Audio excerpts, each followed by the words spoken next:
欢迎来到新兴消息频道，请订阅频道，所以大家不要错过当天最热门的新闻。我们今天的时事通讯包括以下内容：酱园弄悬案必报，点映票房第一，赵丽颖和杨幂都有高光表演。酱园弄悬案6月18日开始在 IMAX、Kinity、中国剧目等特效厅点映。看过后明白片方为何限定影厅，这是一桩沉浸感十足的奇案，是一部精心打造的工业大片。银幕越大，能留意到的细节越多，震撼程度越强。我几乎全程张着嘴看完。故事层面，酱园弄悬案将一桩轰动整个时代的杀夫奇案，用生猛残忍、近乎白描的方式呈现在观众面前，转场和故事推进精妙。鲜血渗透地板，宋瞎子上街让案件曝光，镜头转到弥漫着血腥气的残忍现场，接着是力量悬殊的殴打和倾轧，这是生理和心理的双重震撼。电影的尺度是陈可辛多年来最疯狂、大胆的一次，这些是手段，不是目的。酱园弄悬案没有给上帝视角，观众跟随詹周是有沉浸感的，在那个时代里走一遭。不再是银幕外的看客，而是案子里的局中人。找不到的头颅和第二把刀让人迫切想揭开案件真相。观众和案发现场围观的看客一样，怀着猎奇心理，揣测詹周氏的作案动机，猜测是否对丈夫不忠，进而看到她被丈夫家暴10年的痛苦，向霸凌和不公拼尽最后一丝力气抗争。当电影行至中途，她和西林、王曲梅的命运交叠，则标志着电影走向更高远的主题，上升到那个时代的女性如何打破封建桎梏，迈出争取和男性平权的重要一步。大主题用大量的人物、细节和桥段的前后呼应去填满。酱园弄悬案没有一个废镜头，一句废台词，每一帧信息量都很大，值得细细回味和解读。人物塑造和桥段铺排上大开大合，情绪和立场只给。薛之武和詹周是大时代社会地位的缩影，两个人前后后至少有3次戏剧张力拉满的对峙。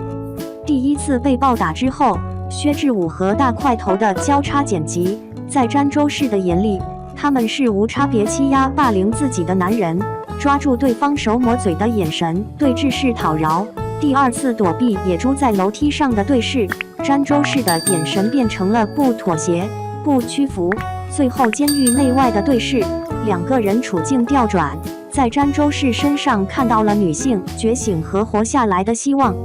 满满的细节里藏着各种暗示。宋瞎子的一番话，是不是给了薛之武杀人的决心？张宝福搂肩按腰的细节，暗示了两个人有染。放在公台上的头盔和后面王曲梅的控诉遥相呼应，同时也和两个女性的命运起伏相关联。再来说演员，国际影后章子怡领衔群星酱园弄悬案的奢华阵容华语罕有，也带来了极高的关注和争议。只要看过电影，就会明白这不是单纯的演员堆砌吸引眼球，陈可辛排兵布阵，每一位演员都在合适的位置饰演合适的角色。电影讲述的是时代洪流下小人物的故事，用人来驱动故事，用人来完成剧情转折，镜头也始终聚焦在人脸上。就连詹周氏的命运转折都是靠他的口供，靠女性互助，靠嬷嬷的那一张纸来完成，每一次都有极强的戏剧张力，特别带劲。演员们的表演难度和表演压力肉眼可见，陈可辛的高标准、高要求，让每一位演员无论戏份多少都会有高光时刻。作为串联故事发展的核心，章子怡的表演就绝对值回票价。第一场戏，她蜷缩在角落，听到响动的惊吓，看到薛之武后紧张和害怕的哆嗦，完全是生理性的反馈，真实厉害。在不到100分钟的时间里，她分段式地完成了女性从懦弱到强大的成长和蜕变。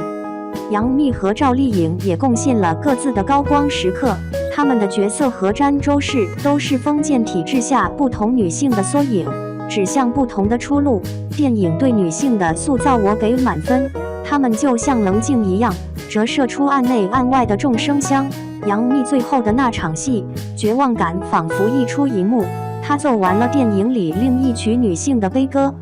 电影用大量特写镜头捕捉演员的表演细节，雷佳音生理性作呕，李现哆嗦嘴唇到面目逐渐狰狞，都是非常精彩的表演。还有诸如周野芒和梅婷饰演的夫妻，本来是只有一场戏的符号化角色，但两个人也太生动了，让观众看到戏骨迸发出的创作欲和表演魅力。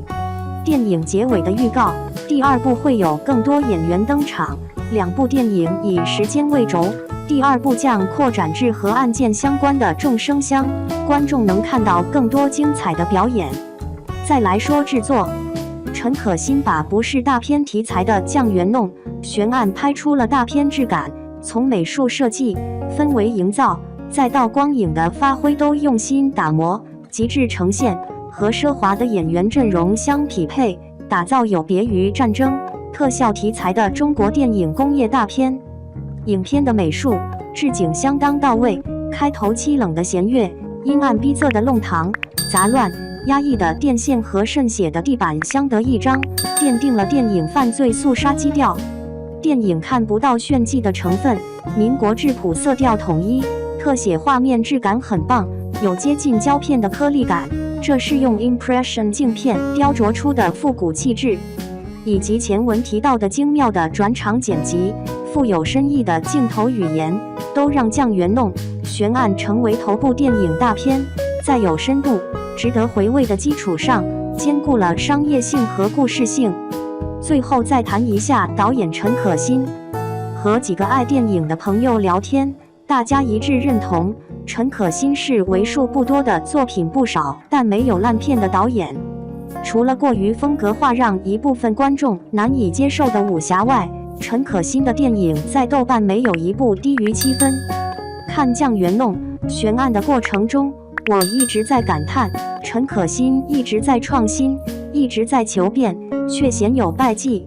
他对自己的作品有清醒认知，有明确目的，知道自己想要什么，并总能让观众看到。他每一次都会把电影的主题拍到极致。30年前的金枝玉叶爱就要癫狂，就要热烈；30年后的酱园弄悬案痛就要刻骨，反抗就要向死而生。陈可辛不止一次说过，章子怡是他唯一选择。现在看来他是对的，章子怡确实是这部电影的不二之选。陈可辛又赢下一城，你永远可以相信陈可辛。点映首日酱园弄悬案用1.1%的排片拿下23.3%的票房占比，出影院的时候观众已经在外面等着看下一场。听到检票员说这一场有100多人，大家排好队。春节之后电影院就没这么热闹过了。酱园弄悬案是一部值得看的好电影，相信会成为暑期档的票房爆款。